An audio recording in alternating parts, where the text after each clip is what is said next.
Hey guys, Mason here, Cardinal Gaming. Appreciate you clicking on the video, supporting the channel, supporting the store like you guys always do. Another market video. I haven't done these for a while, and it's kind of nice to get back in this and kind of sit down and look at some prices and go over some stuff. Today I wanted to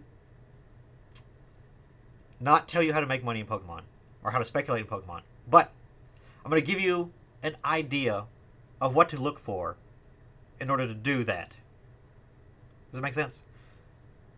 This is hindsight after the fact. This is the money's not there to be made, but I'm going to use some examples from recent announcements and releases, and with Scarlet and Violet coming out and the big dreaded rotation happening. We're going to see how knowing the meta and knowing that a good card is a good card is important to pricing, and how you can maybe, potentially, kinda predict when a card is going to be reprinted, and that a card like a secret rare of that card or full art of that card is going to jump up in price. Let's take a look. First example I have a couple examples, is the Nest Ball Secret. This was a Sun and Moon base set card. At the beginning of December, this card jumped from being a $10 card to being a $40 card. I wonder what could have happened in that time. Again, this is where the knowledge of the TCG, the meta, the game itself, knowing a good card is a good card, and that a good card is more than likely always a good card. Nest Ball is a good card. We have a couple different Pokeballs rotating out in the rotation, and we're going to need those balls to be replaced with other things to perform that function if we don't have as many balls as we used to in this format. Ball search is a very vital part of the TCG. So, these little guys, search your deck for a basic Pokemon and put it onto your bench. There are a lot of cards that do this. Quick Balls, for example, looks for a basic, and you have to discard a card. Nest Ball is that for free, but it goes directly to your bench and not to your hand. There's difference playability-wise why that matters. When this card goes directly to your bench, any sort of like abilities or things like that would trigger when you placed a card onto the field, it doesn't get that ability trigger because it's going from your bench, it's not going from your hand. A lot of abilities will say when you play this card from your hand, X happens. This goes around that. So not necessarily as good if you have a lot of basic Pokemon that have abilities that trigger that way. But thankfully this card was built for basically searching out low-level Pokemon early on and getting them on the field, getting them on the bench, and then so that the next couple turns you can start evolving them and getting them into the big baddies that you need to do, things that you need to do. So, very important ball, very useful, and we'll see play, we'll always see play, unless there's some super dramatic way of how basic Pokemon work, which isn't a thing. This is important. So, this ball was announced to be in the new Scarlet and Violet set, and immediately, as you can see, that card went from $9 to a $40 card.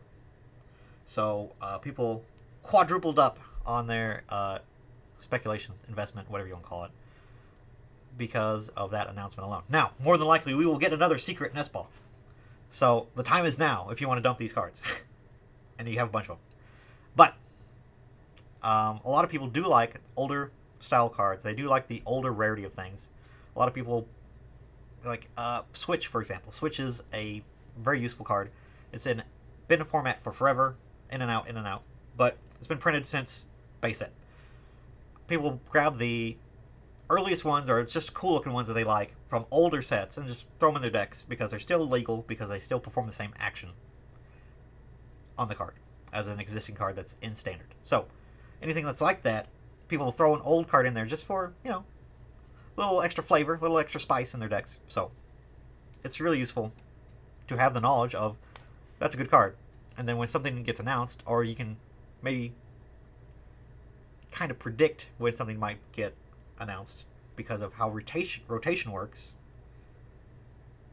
cards that are good now will need a replacement later. So that's things to think about.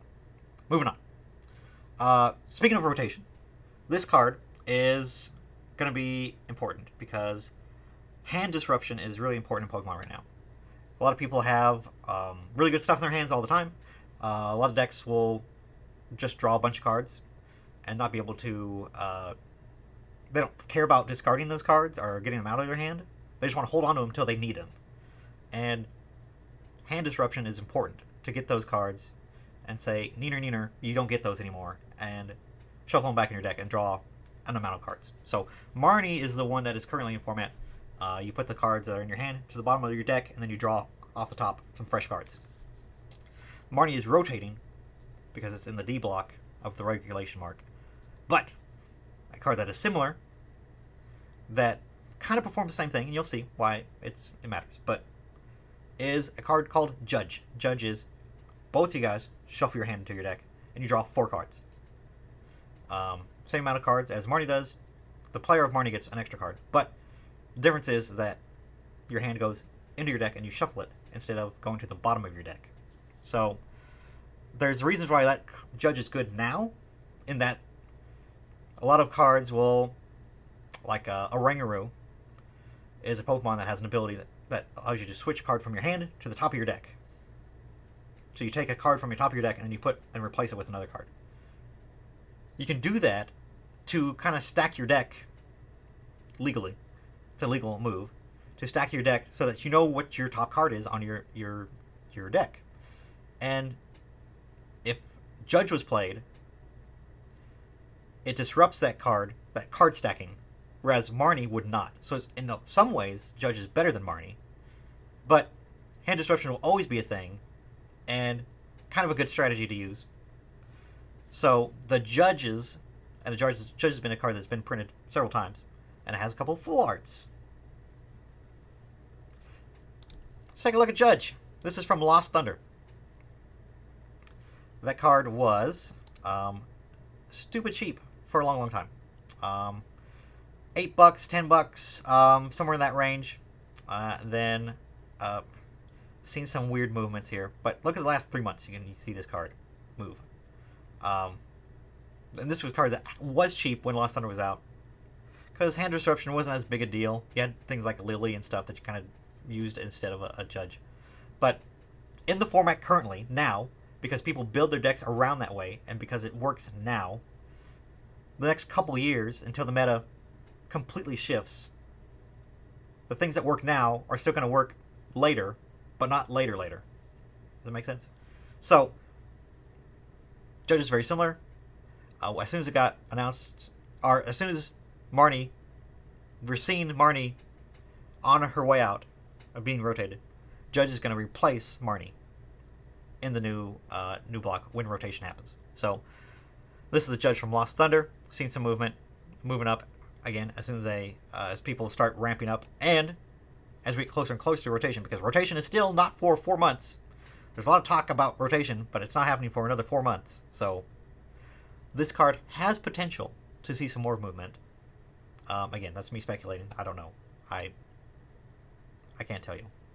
I'm just a guy looking at numbers and graphs like you. So make your own judgment. Now, there was a recent Trainer Gallery Judge that was printed in Silver Tempest. Look at the difference here. Silver Tempest is a brand new set. This card, at one point, was as cheap as $3. That means if you bought this card at release from the Trainer Gallery, knowing that Marnie was going to be reprinted, was Marnie that was rotating, and you're going to need hand disruption, you could have known back in November, hey, this card is too cheap because this is the highest rarity of a card that does the same thing when rotation happens next year. And look at it now. $11. As you can see, Lady sells for $12, $14. So a $3 card went to a $12 to $13 card. If you had bought a bunch of those, you'd be doing okay right now. And kind of flipping into the market on these. So, again, very, very good game mechanic that is good and used currently. And it's going to be helpful. Now, another thing to think about, just real quick, because we're at 10 minutes already, so I want to kind of make it quick. We're going back to EX era, where you have to evolve a Pokemon to a Pokemon EX. And then you can evolve further on, even, potentially. It's important to look at the game mechanics that were popular in the other EX era time and think how that may be applied currently. There are a couple cards that I think and can maybe predict that if it was good back then, if they reprint it now into this format, it's going to have the same effect. So cards that were very, very good back then could potentially be good now in this format, potentially, right? A couple cards come to mind. A very, very good card that has been good and is always really, really good. Is a card called VS Seeker. VS Seeker in Pokemon, please. Very, very good card. It basically just takes a supporter card from your discard pile and puts it into your hand. A very, very good card. It is still played in like older formats and things like that. This is the highest rarity of a VS Seeker, is in Rory Skies. So, if this card was announced to be in Scarlet and Violet, potentially, yeah, this card could see some movement and, make some plays. Potentially. Again, this is speculation. This is not investing advice. But another one. A really, really good card right now is a card called Scoop Up Net. You basically are able to pick up a basic Pokemon off of your side of the field and put it back into your hand. Super, super good. A lot of decks use it. Lost Box basically relies on it to be a thing, to function. We are losing Scoop Up Net very, very soon in rotation. But there's another card that is like a nerfed net. It's called Super Scoop Up. And it's been reprinted a couple times. And has been in the format off and on for a while. As you can see, relatively cheap card. Pretty underwhelming. It allows you to pick up a Pokemon and all the cards and put it back into your hand. But you gotta flip a coin. See how it's a nerf net. But if they wanted to keep that kind of mechanic in, but not make it as good, Scoop Up Net could be a thing that they reprint in the next few sets to give those decks kind of a similar consistency, but still just not be as good. Because Super Scoop Up Net is super broken. Super Scoop Up is less so. But look at this card. The highest rarity of this card was from Burning Shadows. It's a $3 card. $4 card. If Super Scoop Up was announced, and all these decks that play 4 of Scoop Up Nets need a replacement for that card, they're going to have to buy the highest rarity. This guy. Again, I'm not giving you advice to buy this card. Unless you think it's good. Just throwing it out there. That's why, again, this is a couple quick examples of how knowing the meta, and if you're able to think of how the game state is and how things are currently, you can make some really good calls. Now, I'm going to show you guys the website. You probably, or maybe you know about it, maybe you don't. It's called Limitless TCG.com. Make sure I'm showing up right, because I didn't test this out. Yeah, it looks good. Okay, so this is a really good website. It basically tells and lists the lists from all like regionals and high level play and stuff like that, major tournaments, and compiles that information so that you can see what's popular and what's being used right now. So we can go to something like these decks here and look at the deck lists, and it's going to show from all these regionals where all these data is coming from. So this is like from Arlington Regional that just happened. All those decks are in here, and it's all listed on this website. So when you go and you click on, if you go to decks and you go on this thing, you'll see all the archetypes that are existing, and they're pretty much placement of how well they do. So you can go to a Lugia Archeops deck, and it's going to show you all the placements that it's done. But if you hit this part right here, open card breakdown, it gives you basically a template list of what most of these decks that perform the best play.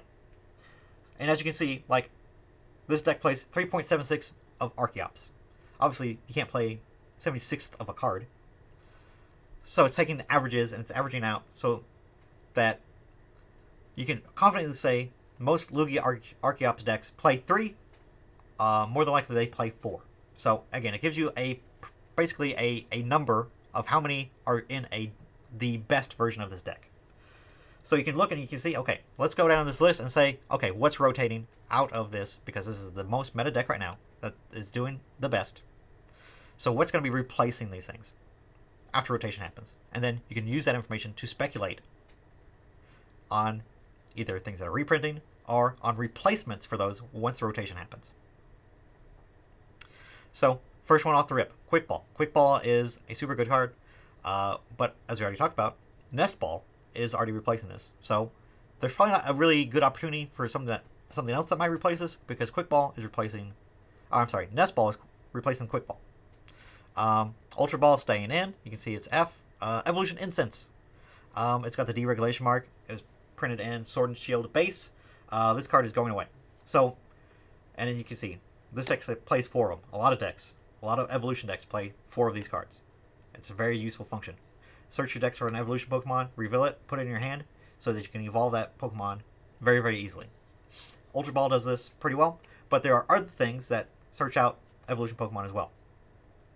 Find them, look for them, and if they're in the standard, and if you want to speculate on a card prices going up for something, might be a good one to sink some money in. Again, examples, you can look at it and make your own decisions, but this is a fantastic website to get this sort of information that is otherwise not really well known. So that's a couple ways, guys, to make some more educated investing or speculating or throwing away money on things that could never happen. And speculation, just wild speculation about what Pokemon might reprint or what might go up in price. But there's some information that gives you a blueprint to follow, where you can follow and kind of take that stuff into consideration. And when it fails, don't blame me, because, you know, it is what it is. Sorry. Trust me, speculation is not 100%. So, yeah, sorry. But gives you stuff to work with and some ideas. So, appreciate you guys watching. Hopefully that's informative. If you have any questions or anything I can do like a little follow-up to, absolutely go down in the comments and let me know. Hopefully it's pretty clear and gives you some ideas of ways to go. So, let me know what you guys think in the comments. Appreciate you guys clicking the video and supporting and just being awesome people.